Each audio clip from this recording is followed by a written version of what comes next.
Assalamualaikum warahmatullahi wabarakatuh. Selamat pagi, bertemu lagi bersama saya Nawang di podcast Abang Asiknya Bincang Sehat bareng kita. Kali ini saya ditemani oleh dokter cantik yaitu Dokter Dita. Halo. Selamat pagi, Dok. Selamat pagi, Teteh. Gimana kabarnya hari ini? Baik. Alhamdulillah baik ya. Dokter Dita, di sini tinggal di mana? Sayanya ngekos. Ngekos. Aslinya di mana? Aslinya orang Medan. Orang Medan. Berarti keluarga pada di Medan ya? Iya. Aduh, berarti Lebaran nanti mudik ya? Kayaknya mudik sih. Nah, hari ini hari terakhir ya, Dok ya? Iya, hari terakhir. Hari terakhir, aduh, sedih banget ya. Aduh. Apalagi kan udah berapa bulan sih, Dok? 3 bulan. 3 bulan ya, masih ada kesan-kesannya ya, apalagi banyak lagi kegiatan yang di luar yang luar biasa pokoknya ya, Dok ya. Nah, kali ini Dokter Dita akan memberikan edukasi kesehatan seputar gigi, kesehatan gigi, yaitu mengenai tentang gigi sensitif ya, Dok ya. Iya, gigi sensitif. Cara menangani gigi sensitif yang benar, apalagi masyarakat pada belum paham atau mungkin sudah paham tapi tidak tahu cara menanganinya ya, Dok ya. Betul. Oke, Dok. Baik, pertanyaan yang pertama nih ya, Dok ya. Apa aja yang memperparah nih ya gigi sensitif itu? Oke, jadi kita tuh harus tahu apa sih gigi sensitif itu terlebih dahulu ya. Gigi sensitif itu di mana lapisan giginya itu sudah menipis atau sama sekali sudah tidak ada lapisannya lagi, di mana itu dapat merangsang ya dari respon gigi tersebut yang menyebabkan gigi itu sensitif. Jadi yang memperparah itu biasanya itu ada cara sikat gigi yang salah yang pertama, yang kedua itu biasanya ada seringnya kebiasaan mengonsumsi yang asam berlebihan ya. Ada juga menggunakan odol yang terlalu abrasif. Biasanya pemakaian yang odol yang pemutih itu biasanya kalau secara berlebihan membuat gigi kita sensitif. Yang ketiga itu ini biasanya itu kebiasaan menggertakkan gigi itu biasa tanpa disadari ya. Malam-malam biasanya itu kejadiannya. Oh, pas lagi tidur, Dok? Iya, tanpa disadari. Itu lama-lama lapisan giginya itu menipis sehingga sensitif. Dan ini juga yang ada juga ini kebersihan gigi yang kurang, menyebabkan karang giginya itu menumpuk, menyebabkan gusnya itu turun. Oh, gitu. Nah, kalau misalnya Pepsodent atau apa-apa gitu ya, pasta giginya harus seberapa sih, Dok, sebenarnya? Sebetulnya itu kalau yang dianjurin itu sebiji jagung ya, bukan banyak-banyak gitu. Bukan banyak-banyak, tapi kan rata-rata orang mungkin tanya, kalau semakin banyak pasta giginya semakin bersih. Enggak. Oh, enggak. Beda ya. Dikira makin banyak makin bersih, jadi mengkilat. Terus kalau kayak pemutih-pemutih gigi itu gimana, Dok? Jadi kalau penggunaan pemutih gigi itu secara berlebihan membuat gigi sensitif ya, karena bahannya itu abrasif. Tidak disarankan secara berlebihan. Kalau maupun kita bisa melakukan bleaching ke dokter gigi, tapi kalau kita di puskesmas kan tidak dilakukan ya. Oke, pertanyaan berikutnya ini bagaimana cara menangani gigi sensitif dengan benar? Oke, jadi untuk penanganan gigi sensitif yang benar itu pertama cara menyikatnya gigi itu harus benar ya. Jangan asal-asalan. Biasanya itu pasien sering tuh yang datang ke puskesmas tuh saya tanyain cara sikat giginya gimana sih gitu.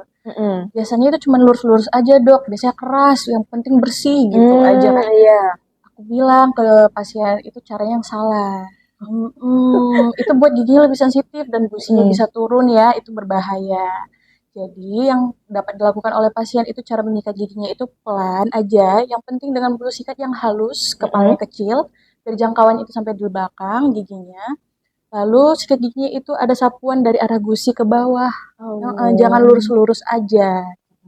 Karena setahu mungkin masyarakat banyak yang mempraktekkan cara sikat giginya lurus-lurus, yang penting bersih ya, Dok. Tapi banyak kayak selilit lah ibaratnya gitu ya, Dok ya. Terus kalau misalnya kayak ada selilit gitu, Dok, di korek-korek pakai jarum tuh boleh nggak sih, Dok? Oh, itu nggak boleh ya, itu berbahaya. Kita biasanya itu ada alatnya. Jangan pakai tusuk gigi, malahan kalau misalnya kena gusi itu membuat radang gusinya. Ya, ada ininya tusuk giginya itu yang khusus untuk Pasta giginya khusus. Iya, tusuk Oke. giginya. Tusuk giginya. Mm-mm. Berarti itu kalau tusuk gigi itu kalau di supermarket atau di warung-warung tuh dijual nggak sih, Dok? Ada di Indomaret itu biasanya ada Oh, juga ada. kok. Oke. Biasanya pakai benang gigi yang lebih baik ya. Oh, benang gigi. Mm-mm. Berarti benang jahit dipakai. Jangan benang jahit nanti malah luka ya. Berarti emang beda ya Iya. benang jahit dengan benang gigi beda Iya. ya. Oke, pertanyaan yang terakhir nih ya, Dok ya. Iya. Eh, kapan sih seseorang jika memiliki gigi sensitif harus memeriksakan giginya itu ke dokter gigi?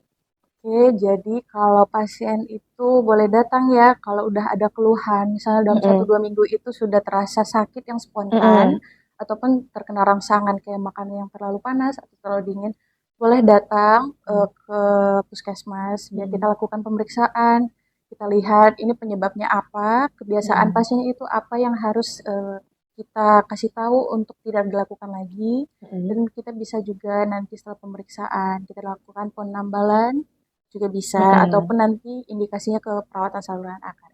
Oh, gitu. Kalau perawatan saluran akar nih, Dok, Mm-mm. itu kira-kira berapa lama? Oh iya, kalau perawatan saluran akar itu bukan satu kali kunjungan ya, Heeh. berkali-kali. Oh, berkali-kali. Berarti Mm-mm. banyak ya, Dok ya. Iya. Karena kan berpikir masyarakat udah sekali dikunjungin untuk ditambal akibat Mm-mm. dari gigi sensitif, dia sudah stop tuh. Enggak, Enggak. iya. Jadi itu bertahap ya, Mm-mm. karena itu ada dikasih obat terlebih dahulu biasanya. Mm-mm. Setelah itu di kunjungan selanjutnya kita lakukan pembersihan lagi, kita lihat kondisinya. Jadi tergantung kasus masing-masing ya. Masing-masing.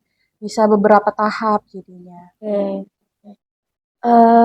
Untuk tips dari dokter nih, Mm-mm. untuk masyarakat yang memiliki gigi sensitif itu seperti apa?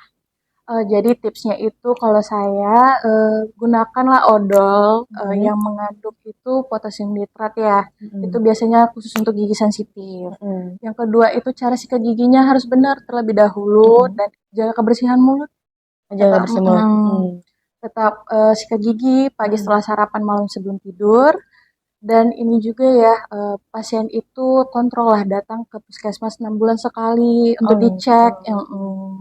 Karena saat kondisi rongga mulut kita tidak baik, mm-mm. akan banyak masalah yang tumbuh dan fungsi makan kita juga Juga bermasalah ya. bermasalah ya. Bener Jadi banget. masalahnya nanti kemana-mana. Mana-mana. Iya. Terus kalau misalnya nih, Dok, ada pasien datang udah lansia gitu, dia mengalami gigi sakit gitu, Gigi sakit. sakitnya parah gitu. Kita nggak tahu ini sensitif atau enggak. Kalau untuk melihat dia sensitif, gigi sensitif atau enggak seperti apa sih, Dok? Jadi untuk kita melihat itu lebih baiknya datang ya ke puskesmas, Oh, karena kita kalau hanya dibilang gigi sensitif itu nggak bisa hanya bertanya kayak, tapi kita lihat kondisinya apakah gusinya turun.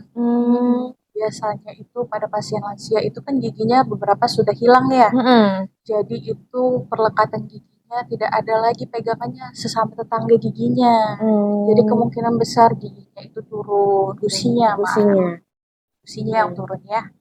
Oke. Banyak sekali jadi nambah ilmu lagi nih teman-teman guys, tentang gigi sensitif ya. Apalagi kan jarang ya podcast tentang gigi dan gigi sensitif nih, Dok. Ya, kita ucapkan terima kasih kepada Dokter Dita sudah memberikan edukasi kesehatan.